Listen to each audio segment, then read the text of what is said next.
Alors, on va tout de suite enchaîner avec la déclaration de Giannis Antetokounmpo pour se mettre ou se remettre un petit peu dans le contexte Team USA versus reste du monde. Et ensuite, on se posera la question essentielle de notre débat. Put together a starting five player from international and from the United States. International. Okay, let me go Embiid. Okay. 5. Jokic 4. Giannis 3. Maybe Eva Fournier at the 2. And Luka, you put him. And Luka at 1. Man, it's crazy. There's some talent there. So now let's go to the USA team. Okay, you gotta go Steph. Steph at 1. At the 2 now. Best shooting guard in the league. What? Klay Thompson to play together. Let's go there. Steph and Klay Thompson. 3, LeBron. 4, KD. And who's the best American 5-man? Adebayo. We beat them. You think we beat them? Yes, we beat them. Who's gonna guard Embiid? Adebayo? Okay. Okay, makes sense. Who's gonna guard Jokic? And who's gonna guard me? Petite mise en bouche pour parler All-Star Game, finalement, puisqu'on sait que les joueurs étrangers s'affirment de plus en plus dans la ligue, à l'image de Doncic, Jokic, Giannis, et j'en oublie beaucoup. On sait que la formule de All-Star Game reste toujours un petit peu encore, pas à définir, mais à trouver vraiment son rythme, compétitivité versus, on va dire, match un petit peu spectacle.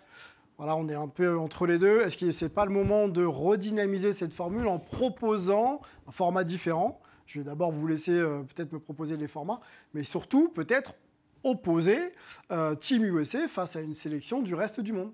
Est-ce que ce n'est pas le moment d'y penser? D'y penser? D'y penser. Oui, tu peux y penser. Ou de le mettre en place. Il faut répondre à quoi en premier? Les options? Les options. Les options, je te l'ai dit tout à l'heure, la NBA, c'est le meilleur marketing du monde. Tout à l'heure, il n'y avait pas de caméra. Si ces génies n'ont pas réussi à trouver une solution meilleure que ça, c'est que moi, Frédéric Weiss, je ne vais pas trouver non plus. Parce que ça mais va paraît plus loin, compliqué. parce qu'en off, tu me disais qu'il n'y a pas forcément d'intérêt à ce que la NBA aille sur ce type de formule. Et donc, j'allais répondre à la deuxième question. Oui. Et je ne vois pas du tout l'intérêt, ni pour la NBA, ni pour personne, qu'on fasse États-Unis contre le reste du monde. Pourquoi? Déjà parce que là-bas, cette confrontation Est-Ouest, c'est hyper intéressant. C'est reconnu, c'est connu. Et historiquement, c'est assez ancré. Okay. Ensuite, admettons, les États-Unis gagnent. T'imagines un peu le camouflet pour le reste du monde, le reste du monde contre les États-Unis, on perd. Donc ça n'a aucun intérêt, en termes d'image. Ouais. Disons qu'on s'attendrait à ce que les Américains gagnent. Donc il n'y a pas de oui, mais admettons les Américains perdent. C'est quoi l'image que tu renvoies? C'est-à-dire que le monde entier est obligé de se mettre contre toi, tu fais le malin et tu perds chez toi. C'est quoi l'intérêt pour la NBA? Je pense pas qu'il y ait cette notion de faire le malin. Je pense que c'est plutôt une notion de se prêter au jeu. C'est-à-dire qu'en fait, tu crées une dynamique. Mais tu n'as rien à gagner.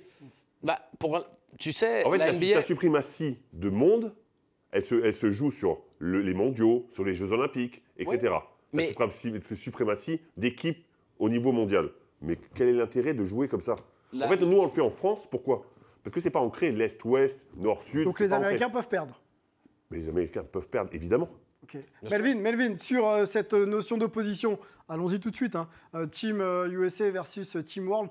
Pour redynamiser, bien sûr, le All-Star Game, on avait des discussions en off sur l'idée de se dire mais quelle profondeur de banc aussi pour les étrangers, entre guillemets, les joueurs américains. Tu comptes que États-Unis. Le Canada, par exemple, fait partie du reste du monde. Déjà rien que certains Canadiens. Réponds-nous là-dessus et l'intérêt de cette formule sur le plan sportif. Moi, il y a un autre angle aussi qu'il faudrait qu'on évoque ensemble, c'est l'intérêt marketing du produit. Alors déjà, sur ce que disait Fred, l'Est-Ouest aux États-Unis, évidemment, il faut quand même noter que ça fait 5 ans qu'on ne fait plus Est-Ouest et qu'il y a cette draft et qu'ils ont aussi ajouté ce qu'ils appellent le Elam Ending, où en gros il y a un score cible dans le 4e quart-temps. Et depuis qu'ils ont changé cette formule-là, il y a 3 des 5 derniers All-Stars qui se jouent à une dernière possession, donc ça a quand même aidé sur la compétitivité. Après, sur le USA versus le reste du monde, perso, moi, je ne suis pas d'accord parce que, oui, comme on le disait, c'est-à-dire qu'évidemment, il y a les stars. Il y a Luka, il y a Giannis, il y a Embiid, il y a Jokic. On mettrait Shai Gilgeous-Alexander sûrement dans ce 5-là. Mais par contre, dès que tu passes sur le banc, parce que le All-Star Game, c'est quand même 12 joueurs, il y a des critères de sélection précis au niveau de quel poste de jeu tu peux prendre, tu te rends compte très vite que le vivier du reste du monde, tu ne peux pas le comparer aux États-Unis. Et donc, du coup, il faut aussi se rappeler que dans les contrats, quand tu es All-Star, généralement, tu débloques des bonus. Et donc, du coup, on va mettre les joueurs américains pour qui ça va être beaucoup plus dur d'être parmi les 12 All-Stars à aller chercher ces bonus de contrat, alors que pour le reste du monde, on aura quasiment tout le temps les mêmes 12 dans cette sélection. Je suis d'accord avec lui, hein, parce que ça devient une injustice, que finalement, tu as des joueurs américains qui seraient plus forts que les joueurs européens, ou mondiaux d'ailleurs, et qui ne pourraient pas aller au championnat. Oui, parce que le vivier de joueurs américains est plus important, donc forcément, tu en laisses quelques-uns. Ça a toujours été mon point. Hein. Pour moi, tu sais, je trouve que c'est évident que ça a une importance pour les joueurs qui travaillent très dur pour mériter leur place et que tu coupes l'herbe sous les pieds d'une dizaine, quinzaine de joueurs qui ne peuvent même plus devenir candidats.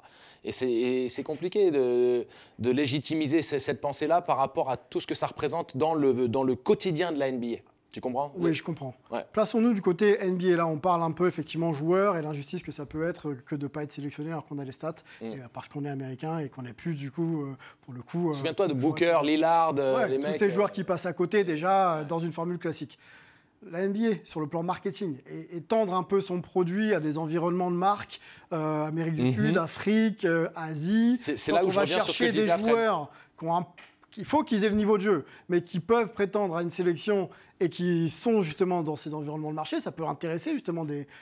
Et tu pointes le doigt sur la réponse que j'ai apportée à Fred tout à l'heure quand je disais je ne pense pas qu'il n'y a pas un intérêt. C'est-à-dire qu'ils n'ont pas à perdre. Parce que je voulais mentionner la globalisation qui est toujours aussi importante et le développement à l'international, le NBA League Pass qui est de plus en plus présent dans tous les pays du monde avec plus d'abonnés chaque année.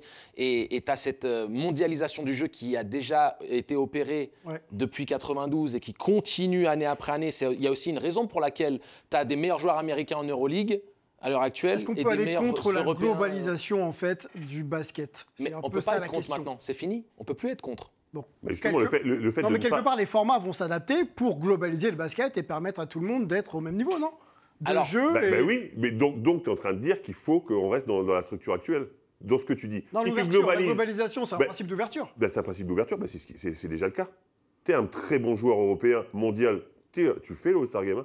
Jokic, tu ne vas pas se poser la question, il y sera. Hein. Okay. Pas besoin de changer la formule pour mériter d'être All-Star. Si tu es vraiment très bon, tu y seras. Ok, ça marche. Mais je comprends pourquoi il y a cette réflexion, parce qu'il y a un réel attrait. Pour nous qui aimons un peu, on va dire, l'aspect fictif des oppositions, c'est super intéressant. J'imagine que Melvin, il a son petit truc s'il a l'autorisation. Ouais, il a 30 secondes, parce que le All-Star, c'est dans un mois, et on aura l'occasion, je pense, de réouvrir cette discussion quand on connaîtra les sélectionnés. Non, juste un point contre ton argument, Sylvain, où tu parles du marketing. L'un des aspects principaux de ce marketing pour le All-Star Game, c'est le vote du public. Si tu passes à une formule USA contre le reste du monde, le vote pour le reste du monde va être, encore une fois, quasiment le même partout. Donc, est-ce que tu as besoin de ça pour attirer de l'engouement à l'international? Je ne pense pas. Et je pense qu'aujourd'hui, tu as tout le monde qui vote déjà partout dans le monde pour leurs joueurs préférés.